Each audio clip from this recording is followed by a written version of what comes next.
Sonic Unleashed might be the most important 3D Sonic game that nobody can fully agree on. In the aftermath of Sonic the Hedgehog 2006, Sonic Team needed to find a different direction for the franchise, but Sonic 06 wasn't some sudden, isolated disaster. It was the culmination of trends that had been building for years.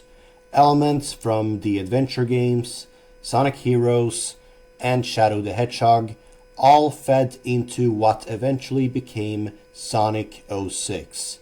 It wasn't a catastrophic train wreck that appeared out of nowhere. It was an evolutionary train wreck. With confidence in that direction shaken, Sonic Team began exploring alternatives. Games such as Sonic Rush had already demonstrated another approach to Sonic speed, and Unleashed would take the series much further towards that we now recognize as boost gameplay. Released in 2008, Sonic Unleashed arrived in two substantially different forms. The Xbox 360 and the PlayStation 3 versions were different from the Wii and PlayStation 2 versions, despite sharing the same basic premise. For this review, I'm focusing exclusively on the HD version, and I want to do more than simply ask whether Sonic Unleashed is good. I want to examine why it became one of the most divisive games in the series, why opinions surrounding it have changed so much over time, and whether it deserves the reputation it has today. Returning to Unleashed. Revisiting Sonic Unleashed today is very different from playing it in 2008. Expectations have changed, Sonic has changed, and so has the conversation surrounding this game. With something like Sonic Frontiers pushing the series towards an open zone structure, a more linear game such as Unleashed can now be viewed through a different lens. In many ways, what stands out to me today is its ambition. Unleashed was trying to redefine what 3D Sonic could be, and even when those experiments don't work, you can feel how much the game wants to establish an identity of its own. When I first started this playthrough, I was actually surprised by how positive my initial reaction was. The game still looked impressive. The gameplay immediately felt fast and exciting. The music was fantastic, and the presentation remained remarkably strong. Controlling Sonic felt great. I quickly understood why so many fans considered this one of the strongest implementations of boost gameplay. Personally, I still prefer the gameplay philosophy of Sonic Adventure when comparing Sonic's major 3D styles, but Unleashed felt polished and satisfying in a completely different way. Visually, it has also aged better than I expected. The bright colors and stylized environments persevere much of its appeal. Despite taking place in a world populated by humans, Unleashed demonstrates that Sonic can exist alongside humans without the world becoming uncomfortably realistic in the way Sonic 06 sometimes did. Some of the game's age is visible, texture quality is noticeably lower by modern standards, and you can see the limitations of the hardware in places, but the art direction does a lot to compensate for that. And then there was the Werehog. I actually enjoyed the Werehog more than I expected during those early hours. As someone who isn't naturally accustomed to the reflex-heavy demands of boost gameplay, the slower pace provided a welcome change of rhythm. My opinion would become considerably more complicated as the game progressed, and that ended up being a recurring theme throughout this entire playthrough. The boost formula. Sonic Unleashed established a style of 3D boost gameplay that would influence several games after it. Stages frequently transitioned between 3D and 2D perspectives, but those transitions generally persevere Sonic's sense of speed. I rarely felt as though the game suddenly stopped being unleashed just because the camera moved into a 2D perspective. The defining mechanic is obviously the boost itself. Collecting rings fills your boost meter, allowing Sonic to launch himself forward at ridiculous speeds. This creates a fundamentally different interpretation of Sonic compared with the adventure games. The adventure games rely more heavily on momentum and physics. Unleashed is less about gradually creating that momentum yourself and more about maintaining extreme speed through increasingly dangerous environments. That difference affects the level design. The adventure games could naturally slow Sonic down through slopes, curves, and terrain before asking the player to perform more precise platforming. Unleashed doesn't always give you that luxury. Instead, you're frequently expected to recognize a hazard and react almost immediately while moving incredibly quickly. Sometimes you simply have to trust your instincts, and sometimes you're going to die because you didn't know what was coming. I think this is simultaneously the boost formula's greatest strength and one of its biggest weaknesses. If you want Sonic to feel unbelievably fast, Unleashed absolutely delivers. It might be the 3D Sonic game that most successfully communicates the fantasy of controlling a character who can move at absurd speeds. But the faster Sonic moves, the less time the player has to process what is ahead. That means memorization becomes important. Some hazards can feel like trial and error on your first attempt because you simply haven't learned their placement yet. One mechanic I don't think complements this style particularly well is the ice physics. When Sonic loses traction, it works directly against the precision required by a game already asking you to make decisions at high speed. What makes Sonic gameplay work? When I judge a Sonic game, I generally think about four things. First, the game should be reasonably fast. Second, platforming should remain an important part of the gameplay. Third, recognizable Sonic elements such as rings, springs, and enemies should be present. And fourth, progressing towards your objective should remain relatively straightforward. The daytime stages satisfy all four of these criteria. The Werehog is where things become more complicated. He retains the platforming, recognizable Sonic elements, and generally understandable objectives, but obviously loses the speed. Instead of racing through stages, you're fighting enemies, climbing environments, solving occasional puzzles, and using the Werehog's stretchy arms to interact with the level. And I think those stretchy arms are one of the better ideas behind the transformation. They aren't just used during combat. You grab distant ledges, climb poles, recover from jumps, and navigate platforming challenges specifically built around the mechanic. The Werehog's combat also ended up surprising me. There's more depth to it than I expected, especially once you start unlocking additional abilities.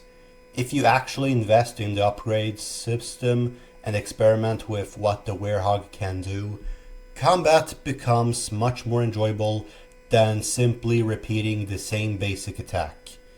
That's why I don't completely agree with the idea that Werehog combat is inherently mindless or repetitive.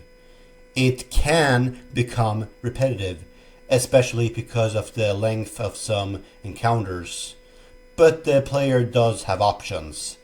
The bigger issue for me became the platforming and pacing. Sun and Moon medals. The Sun and Moon medals also contribute to how you explore these stages. For the most part, I didn't find them particularly difficult to locate, and I never felt that I needed a walkthrough. They're often hidden in places that reward basic curiosity, behind breakable walls, around corners, down alternative routes, or inside more dangerous platforming sections. The Werehog stages are particularly suited to this because their slower pace gives you time to examine your surroundings. Chunnan Act 1 is a good example. I had a lot of fun searching for the sun metals there because they were placed in areas that felt intentionally hidden rather than completely arbitrary. The moon metal near the end of the Dragontail pathway was another clever use of the environment. It rewarded me for exploring instead of simply moving towards the exit. I also came to appreciate how Unleashed encourages you to revisit older areas. While progressing through Chunnan, I encountered a trail of rings that clearly required the lightspeed dash before I had unlocked it. Initially, that was disappointing, but it also made me realize that Unleashed isn't designed as a completely linear journey. New abilities can give you reasons to return to places you've already visited and access things that weren't previously available.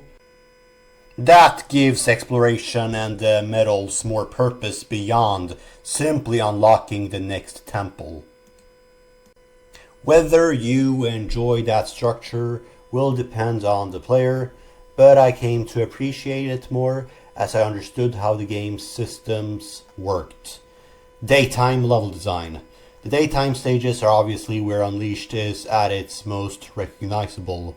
They're designed around maintaining speed while navigating hazards, alternative routes, and platforming challenges.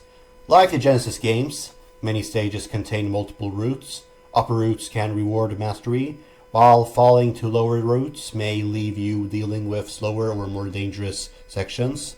Achieving an S rank therefore isn't simply about reaching the end, it's about understanding the level. Speed and reaction time are essential, but so is memorization. Sometimes hazards appear with very little warning, and if you're playing a stage for the first time, you may not realistically know how you're supposed to react until you've already failed. That's an important distinction between this and the classic games. The Genesis games often use the environment to naturally transition between speed and platforming. Unleashed is much more willing to ask you to make a split-second decision without reducing sonic speed first. When that works, it feels incredible. When it doesn't, it can feel cheap. Jungle Joyride. Jungle Joyride Act 1 is probably one of the best demonstrations of why I enjoy the boost formula. The level is enormous and genuinely feels like a journey. You move from a beach-like environment into the jungle, through water sections, and eventually towards a temple-like area near a waterfall. It almost feels like the scale and adventure of a Sonic Adventure stage translated into boost gameplay. The level tests your speed, platforming, and ability to avoid hazards without losing sight of the objective. The water sections are particularly memorable. Bursts of water can damage you, while collapsing structures create additional hazards. Maintaining speed becomes a challenge in itself, and importantly, the platforming remains engaging without completely sacrificing that speed. There is one section where you're expected to homing attack onto a spring, and I repeatedly found myself air dashing instead of targeting it. That resulted in instant death more than once. It was frustrating, but nowhere near the worst frustration I would encounter later. Overall, Jungle Joyride Act 1 is one of my favorite stages in Sonic Unleashed, and one of my favorite examples of boost gameplay in general. Egglancer. The Egglancer boss continues that momentum. I managed to earn 3 A ranks in a row throughout this part of the game, including the boss fight. The battle has you avoiding lasers while boosting towards the Egg Lancer to deal damage. There are also wall running sequences where you're avoiding its attacks, and at one point the controls change so that instead of simply sidestepping, you are directly controlling Sonic's movement along the wall. Later, quick time events allow you to deal additional damage. I found the entire fight satisfying because it keeps changing what it expects from you without abandoning Sonic speed.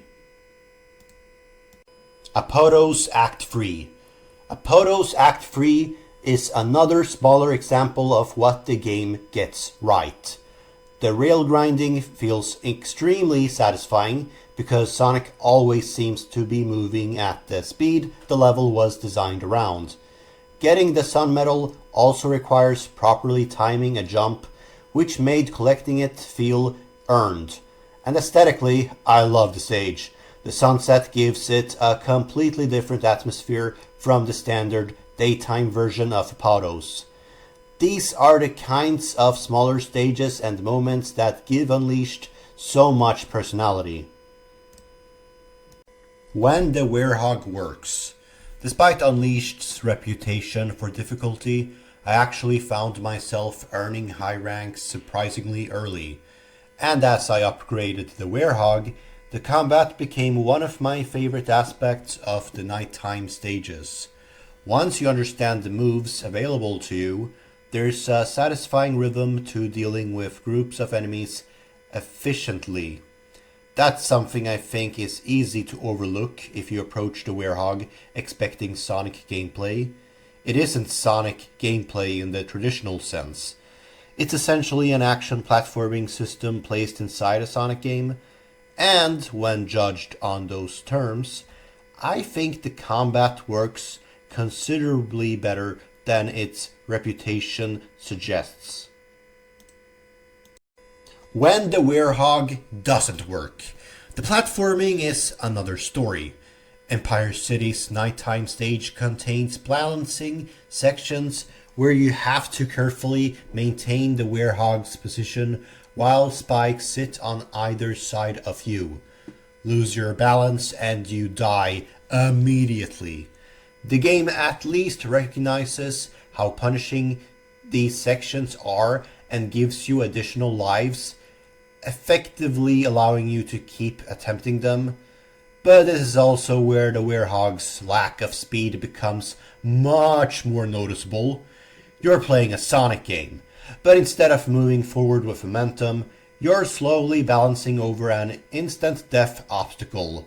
Rooftop Run's nighttime stage has similar issues. The clock tower contains platforming that I found less satisfying because of how precise the Werehog can be expected to become.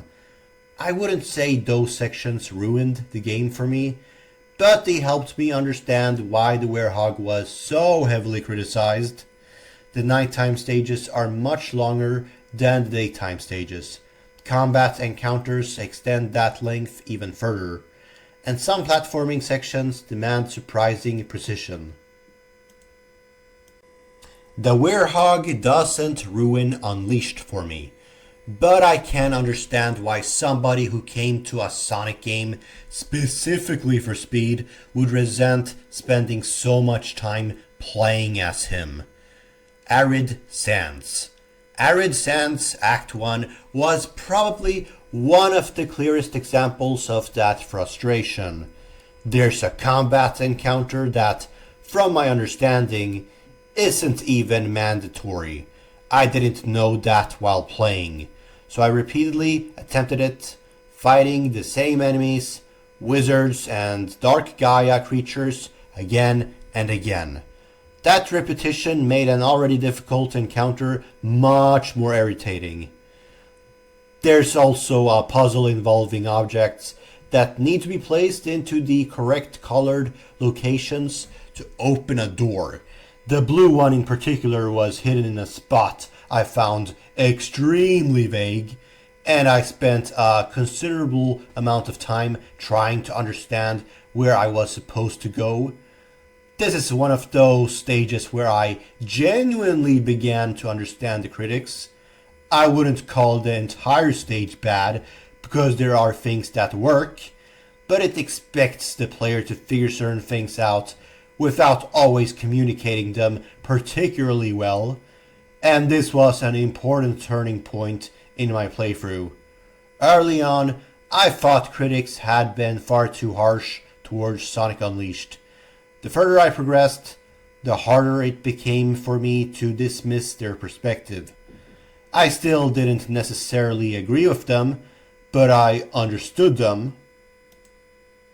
Story. The story is interesting, especially considering what came immediately before it. Eggman begins the game by doing something genuinely impressive. Sonic infiltrates one of his bases in space and transforms into Supersonic, only for Eggman to reveal a trap capable of restraining him.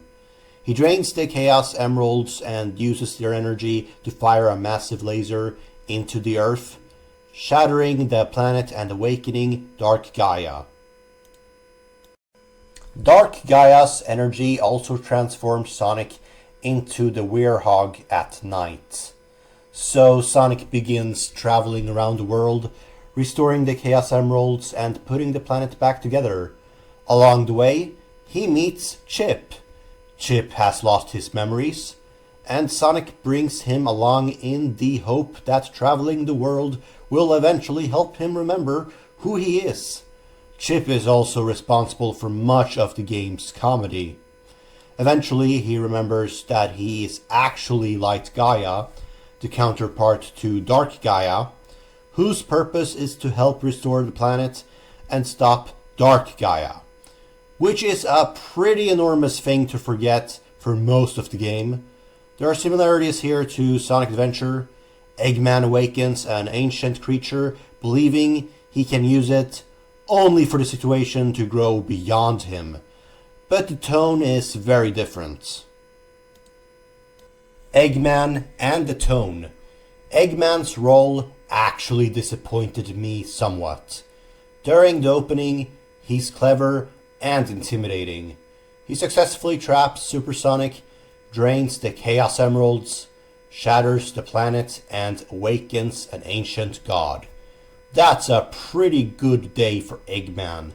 But after such a strong introduction, he increasingly becomes comic relief. Obviously, Eggman has always been funny. This is the same character who does ridiculous things even in the adventure games. But I think those earlier games maintained a stronger balance between Eggman being ridiculous and Eggman being genuinely threatening. In Unleashed, I feel some of that balance is lost. Orbot sometimes seems to be making the intelligent observations that Eggman himself should be making. That makes Eggman feel less competent than the opening initially suggests. On the other hand, I really like the broader tone of the story. After something as serious as Sonic 06, Unleashed feels calmer and more charming. There's almost a Pixar-like quality to it. The game can have danger and emotional moments without taking itself so seriously that the characters stop being fun. It also doesn't go so far in the opposite direction that everything becomes a joke. For Sonic, I think that's a very good middle ground. Presentation. The presentation is excellent overall. The graphics still look impressive for a game from 2008, even if individual textures can now look noticeably dated. The art direction matters more. The world is colorful, stylized, and expressive. The CGI cutscenes, particularly the opening, make great use of exaggerated animation and squash and stretch, which fits Sonic extremely well. The hub worlds are also small enough to remain charming without becoming overwhelming. I rarely felt genuinely lost while navigating them. and traveling between all these regions contributes to the sense that Sonic is actually going on a worldwide adventure. Reception. Sonic Unleashed received mixed critical reviews at release, and the split between its two gameplay styles was a major part of the conversation. GameSpot's HT review, for example, was extremely negative, giving the game a 3.5 out of 10 and criticizing its combat, platforming, camera, controls, and level design. Other contemporary reviews were more positive, but Werehog remained one of the most divisive parts of the game. I understand that reaction much better after completing the game than I did during my first few hours. The daytime stages offer exactly the kind of speed many people wanted from Sonic. Then the game regularly takes that speed away and asks you to play lengthy action stages instead. Whether that destroys the experience depends heavily on how much you enjoy the Werehog. Over time, Unleashed has developed a much stronger reputation among parts of the Sonic fanbase, and I think some of that comes from what the game represents. It is ambitious, it has an enormous sense of scale, it has a very distinct visual identity, and it commits to its ideas even when those ideas make the game less accessible. What came after? The games that followed increasingly refined or reconsidered what Unleashed established. Sonic Colors retained boost gameplay but placed greater emphasis on 2D platforming, wisps, and puzzle solving.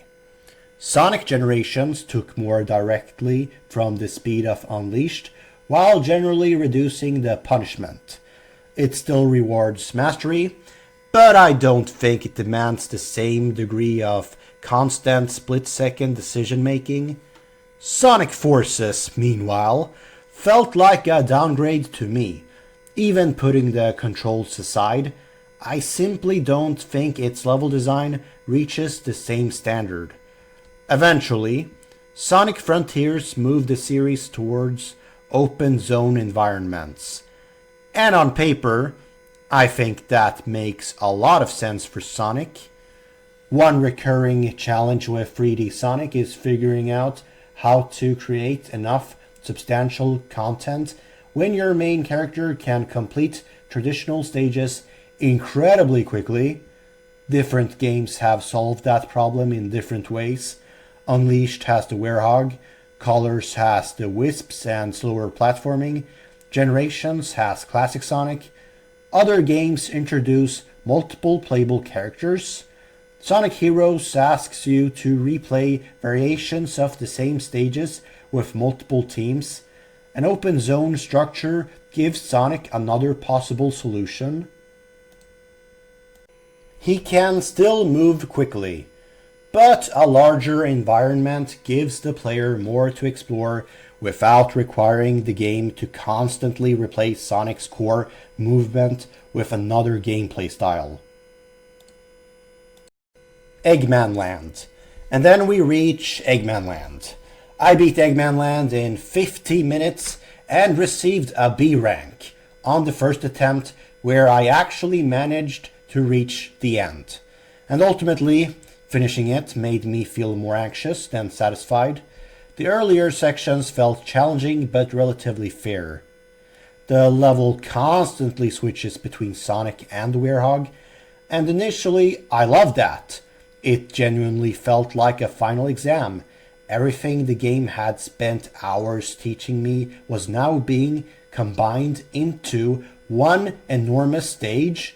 Boost gameplay, Werehog combat, platforming, quick time events, hazards, precision, endurance. The first half made me appreciate Unleashed's design more. The second half exposed its biggest problems. As the Werehog combat became more intense and the platforming more punishing, the stage crossed a line for me. Some particularly frustrating deaths involved using the Werehog's arms around Dark Gaia enemies that fire projectiles or use electricity. Being off by what feels like a second can result in being knocked down, and when you're already dealing with dangerous platforming, that becomes exhausting. This is also where the game's approach to quick time events or QTEs became much harder for me to defend. Throughout Unleashed, there are moments where correctly platforming a prompt is part of the challenge. Sometimes failure means losing an opportunity or score, other times it means death, and Eggmanland demonstrates why that can be controversial. Compare that with something like Sonic Generations, where similar mechanics are more often used to reward successful execution rather than constantly threatening the player with a do-or-die situation.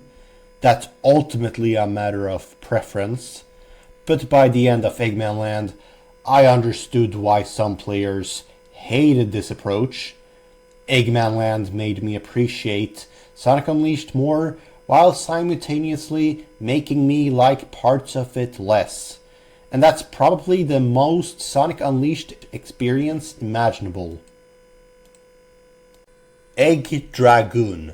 Thankfully, Egg Dragoon immediately afterwards is a much more satisfying boss. My first attempt earned a C rank, then I got a B, and on my third attempt I got an S. That progression was incredibly satisfying because I could feel myself learning the boss. The attacks are designed around the Werehog's abilities. You dodge projectiles while running on all four limbs.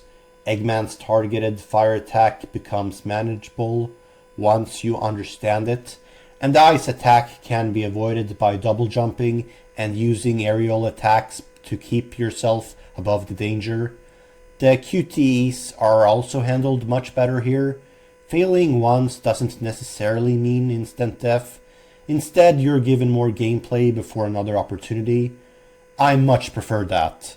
It turns QTE into a reward for good execution instead of simply punishing you for pressing the wrong button.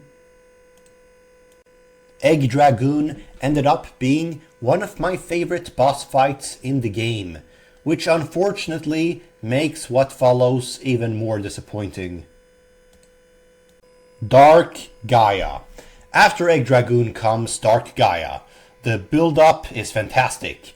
Chip gathers the temples powered by the 7 Chaos Emeralds and summons the Gaia Colossus to confront Dark Gaia.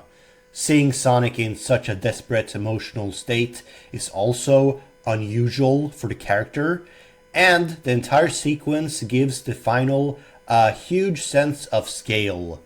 Then you actually control the Gaia Colossus, and it is incredibly slow. You move from side to side, avoiding incoming projectiles, or attempt to destroy them with correctly timed attacks.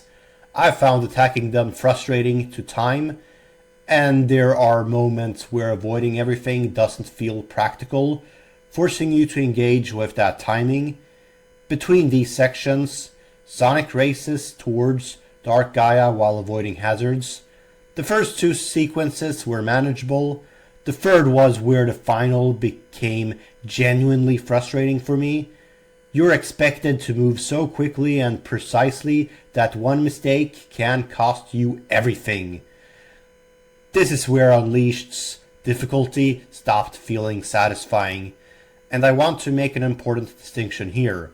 Sonic 06 can be difficult because things don't function properly. Unleashed is generally difficult because the developers intentionally designed it to challenge you. That makes Unleashed a considerably better game, but intentionally difficult can still become frustrating. And Dark Gaia is where that happened for me. Perfect Dark Gaia. Then comes Perfect Dark Gaia. You begin by gathering rings before the actual battle. Thankfully, your rings aren't constantly draining during this portion, which I appreciated. Getting hit by meteors does cost rings, but I found those attacks relatively manageable. The real problem begins when you're flying around Perfect Dark Gaia's spherical shield. Several snake-like creatures protect it, and you're effectively under time pressure because Chip and the Gaia Colossus are fighting at the same time. If Chip loses, you fail. Supersonic feels extremely slippery here. My experience became a repeated process of boosting into one of the creatures, stopping, slowly turning around, lighting Sonic up, again and boosting back towards it. Each target takes several hits, and sometimes the retreat inside the shield, forcing you to wait until they become vulnerable again. None of those ideas sound terrible individually. Together with the controls and the time pressure, I found them incredibly frustrating. For me, Dark Gaia and Perfect Dark Gaia are not only the hardest bosses in Sonic Unleashed, they're also the worst bosses in the game. Based on the Sonic games I've personally played, Perfect Dark Gaia might be my least favorite final boss in the series. And that's especially disappointing because Egg Dragoon immediately beforehand was so satisfying. The final goes from one of the game's strongest bosses into an endurance test that emphasizes some of Unleashed's biggest problems with difficulty and punishment. When I finally beat it, I didn't feel triumphant. I felt relieved. Music. Before reaching my final verdict, I have to talk about the soundtrack, especially Endless Possibility. Personally, I would rank it above Live and Learn, and probably above any other Sonic song. Part of the reason is that I think it works outside Sonic. I can imagine somebody who knows nothing about these games hearing Endless Possibility and simply enjoying it as a song. A lot of Sonic music works incredibly well in the context of the games themselves. Live and Learn is perfect for the moment it's attached to.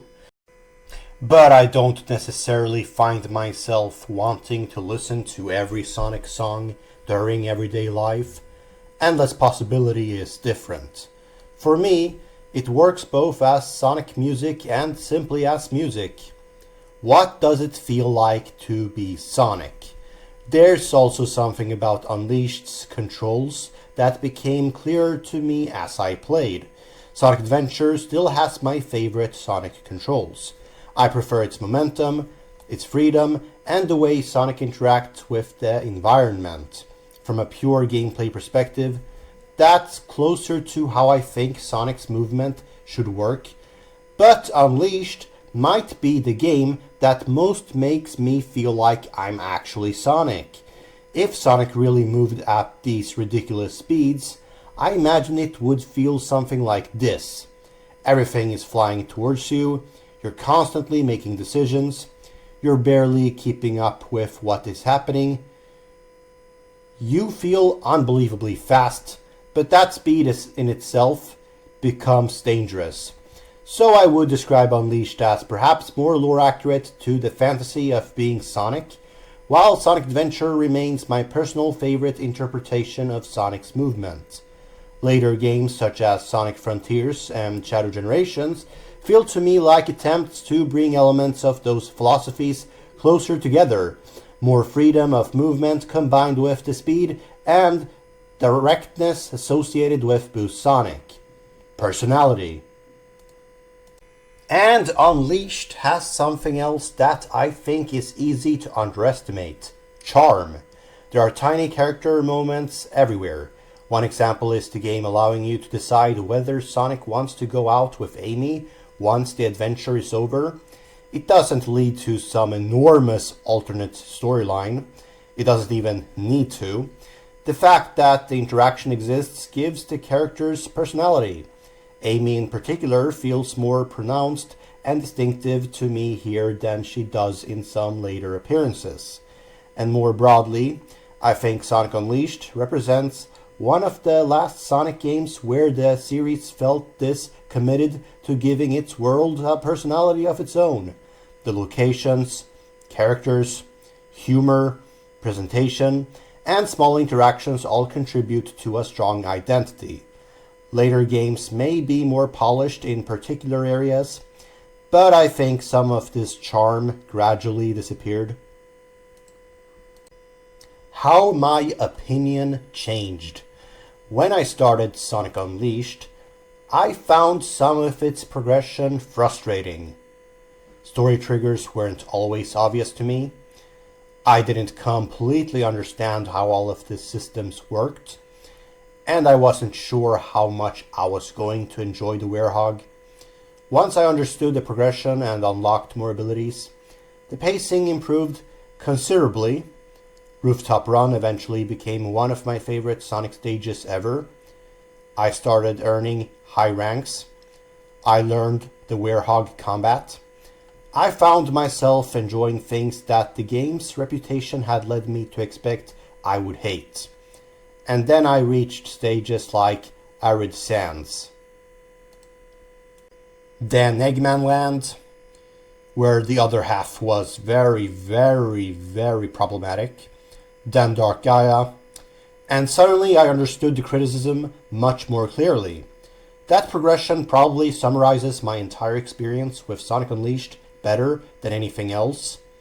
Sometimes I thought the game's reputation was completely unfair. Other times, I understood exactly why critics were so frustrated with it. And somehow both reactions can be true. Final verdict. Sonic Unleashed is incredibly difficult for me to rate fairly. It ends with 2 boss fights that I found deeply frustrating and at times cheap. And yet, this is also a Sonic game with a level of charm and personality that I think many later entries are missing. That's the contradiction at the center of Unleashed. The game can be incredibly fun. It can also push its mechanics until the fun disappears. And ultimately, video games have to be enjoyable in one way or another. When I played something like Dark Souls, defeating a difficult boss felt satisfying because I felt like I had overcome something. With Dark Gaia and Perfect Dark Gaia, I didn't feel that. I mostly felt relieved that the anxiety was over. I was happier that I didn't have to repeat it than I was excited that I had beaten it. But those final bosses don't erase everything that came before them. The Werehog has surprisingly satisfying and fairly deep combat once you understand its mechanics and upgrade systems. The best daytime stages contain some of the most exciting 3D Sonic gameplay I've experienced. The art direction has aged remarkably well. The soundtrack is fantastic, and the game has an identity that still stands out almost 2 decades later. So, despite everything, Sonic Unleashed lands at an 8 out of 10 for me. What aged well? The Werehog's combat, the art direction, the soundtrack, the sense of adventure, and especially the best of the daytime boost stages. What hasn't aged as well? The game can become excessively demanding. Some of its platforming and QTEs are frustratingly punishing, and the Werehog is never going to be a universally appealing answer to the question of what players want from a Sonic game. So, was Sonic Unleashed's reputation deserved? Partially. I now understand the criticism far better than I did when I started playing, but I think comparisons that place this below Sonic 06 are far too harsh. I've beaten both games now, and I don't think they're remotely comparable in overall quality. Sonic 06 frequently becomes difficult because of broken mechanics, bugs, and unfinished designs.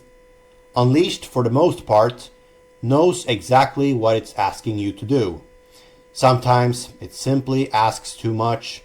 At the same time, I don't think Unleashed was exactly the response Sonic needed immediately after Sonic 06.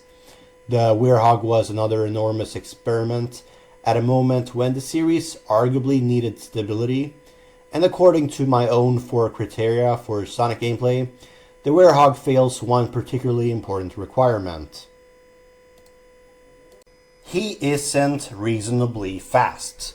But Unleashed also established the boost style that would shape the next era of 3D Sonic.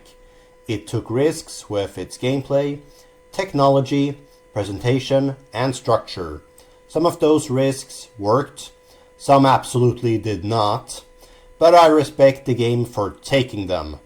If we're talking purely about what Sonic needed from a practical standpoint after Sonic 06, I actually think Sonic Colors would become the safer and more effective response.